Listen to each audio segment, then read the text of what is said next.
നമുക്ക് ശ്രീ വാൽമീകി രാമായണത്തിലേക്ക് തന്നെ മടങ്ങാം. സ്നേഹപൂർണ്ണ മിഴികളോടെ നോക്കിക്കൊണ്ട് ലക്ഷ്മണനോട് ഇത്രയും അരുളി ചെയ്ത ശ്രീരാമചന്ദ്രൻ അമ്മയുടെ പാദങ്ങളിൽ ശിരസ് സമർപ്പിച്ച് വീണ്ടും തുടർന്നു. അമ്മേ, എൻ്റെ ജീവനെ സാക്ഷിയാക്കി ഞാൻ സത്യം പറയുന്നു. കാട്ടിലേക്ക് പോകുവാൻ എനിക്ക് അനുവാദം തരൂ.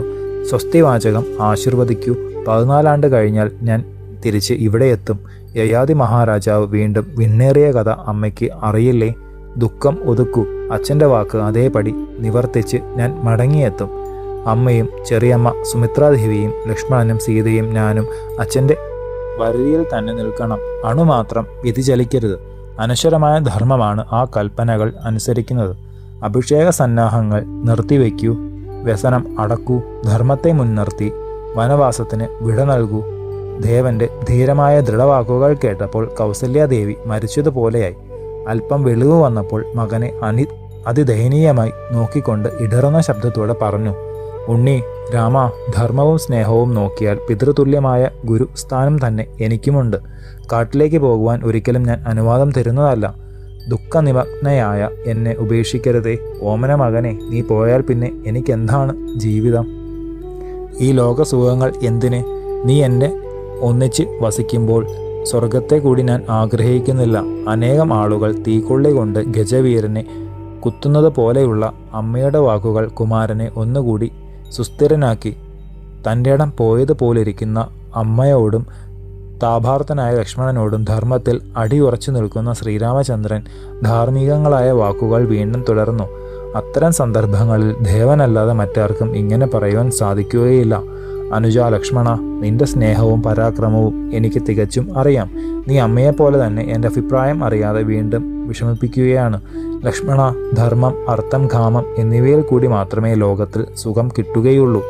ഈ 3 പുരുഷാർത്ഥങ്ങളെയും ഒന്നിച്ചു തരുന്നത് സുപുത്രയും വശ്യയും പ്രിയയുമായ പത്നിയെപ്പോലെ ധർമ്മമാണ്. ധർമ്മമല്ലാത്ത യാതൊന്നും ചെയ്യരുത്. ധനാഗ്രഹി നിന്ദ്യനാണ്.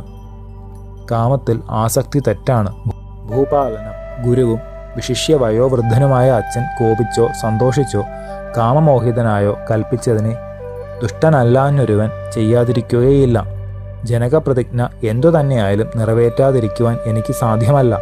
നമ്മൾ പിതൃകൽപ്പന അനുസരിക്കേണ്ടവരാണ്. അമ്മയ്ക്ക് ഭർത്താവും അവലംബവും ധർമ്മവും നരപതിയല്ലേ? ആ ധർമാത്മാവ് ജീവിച്ചിരിക്കുമ്പോൾ എൻ്റെ ഒന്നിച്ച് വിധവയെ പോലെ അമ്മ പോരുന്നത് ധർമ്മമാണോ? മംഗളമേകുന്ന ആശിസ് തന്ന് തുച്ഛമായ നാടിനു വേണ്ടി ദുര്യശസ്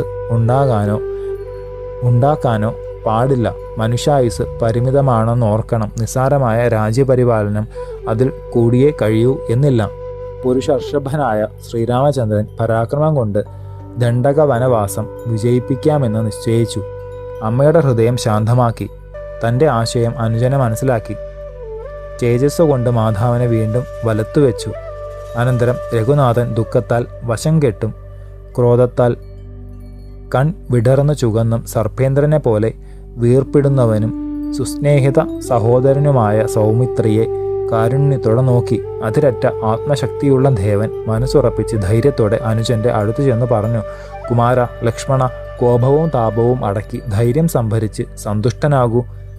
ഇതൊരവമാനമാണെന്ന് വിചാരിക്കരുത്. എൻ്റെ അഭിഷേകത്തിന് വേണ്ടി ഒരുക്കുന്നതിനെ അതിവേഗത്തിൽ ചെന്ന് നിർത്തിവെപ്പിക്കൂ. ശ്രേഷ്ഠമായ കാര്യം ഇപ്പോൾ ചെയ്യേണ്ടത് അതാണ്. സാധനങ്ങൾ സംഭരിക്കുന്നതിലുള്ള സംഭ്രമവും ജാഗ്രതയും അത് മുഴുവൻ നിർത്തിവെക്കുന്നതിനാകട്ടെ. ഏതൊരമ്മയ്ക്ക് എൻ്റെ അഭിഷേകം ആലോചിക്കുമ്പോൾ അകക്കാമ്പ് ചുടുന്നുവോ ആ അമ്മയ്ക്ക് സംശയം തോന്നിക്കരുത്. ശങ്കയോ ദുഃഖമോ അമ്മയ്ക്ക് ഉണ്ടായാൽ അത് തിരിക്കുവാൻ എനിക്ക് സാധ്യമല്ല. അറിഞ്ഞും അറിയാതെയും ഒരു തെറ്റുപോലും ഞാൻ അമ്മമാർക്കോ അച്ഛനോ ചെയ്തിട്ടില്ല. സത്യപ്രതിജ്ഞനും സത്യപരാക്രമിയും നിത്യവും സത്യം മാത്രം പറയുന്നവനുമായ പിതാവ് പരലോക ഭയത്തിൽ നിന്ന് മോചിതനാകണം. അഭിഷേക സംരംഭം ഉടനെ തടഞ്ഞില്ലെങ്കിൽ സത്യഭംഗം വന്ന് എന്ന വേദന അച്ഛനുണ്ടാകും. അതെനിക്ക് അസഹ്യമാണെന്ന് അനുജ നീ മനസ്സിലാക്കൂ. അതുകൊണ്ട് അയോധ്യ രാജ്യത്തെ ഉപേക്ഷിച്ച് ഞാൻ ഇന്ന് അടവിയിലേക്ക് പോവുകയാണ്. ഉണ്ണി, ലക്ഷ്മണ, എൻ്റെ യാത്ര കൊണ്ട് ദുഃഖം വെടിയുന്ന അമ്മ കൈകേയി സസന്തോഷം ഭരതന് അഭിഷേകം നടത്തണം. വാൻതോലും ജടാചീരങ്ങളും ധരിച്ച ഞാൻ വനയാത്ര ചെയ്താൽ ചെറിയമ്മയ്ക്ക് സ്വസ്ഥതയുണ്ടാകൂ. ഈ പരിവർത്തന നിശ്ചയമറിഞ്ഞ നാട്ടുകാർ വിഷമിക്കുന്നതിന് മുമ്പ് നാടുവിടണം. പ്രജകളെ ഒരു വിധത്തിലും കഷ്ടപ്പെടുത്തുവാൻ പാടില്ല. ലക്ഷ്മണ, എനിക്ക് നാടു തന്നതിനും ഉടൻ തന്നെ തിരിച്ചെടുത്തതിനും കാരണം ഈശ്വരൻ മാത്രമാണ്. ഇത് ദൈവവിധി അല്ലെങ്കിൽ ചെറിയമ്മയ്ക്ക് എങ്ങനെയാണ് എൻ്റെ കഷ്ടപ്പാടിൽ സന്തോഷമുണ്ടാവുക? അമ്മമാരിൽ യാതൊരു വ്യത്യാസവും എനിക്കില്ല കുമാര. ഭരതനെയും എന്നെയും അമ്മയ്ക്ക് ഒരു വ്യത്യാസവും ഇല്ലാതിരുന്നത് നിനക്ക് അറിയാമല്ലോ. എന്നിട്ടും അഭിഷേകം നിർത്തിവെപ്പാനും എന്നെ കാട്ടിലേക്ക് പറഞ്ഞയക്കുവാനും ക്രൂരതരമാണെന്ന് തോന്നുന്ന വാക്കുകൾ അമ്മ പറയുവാനും കാരണം ദൈവനിയോഗമാണെന്ന് മനസ്സിലാക്കൂ. ശേഷം ചരിതം നമുക്ക് അടുത്ത ഭാഗത്തിലൂടെ കാണാം. ഗുരുപാദങ്ങളിൽ സാഷ്ടാംഗ പ്രണാമത്തോടെ നമസ്കാരം.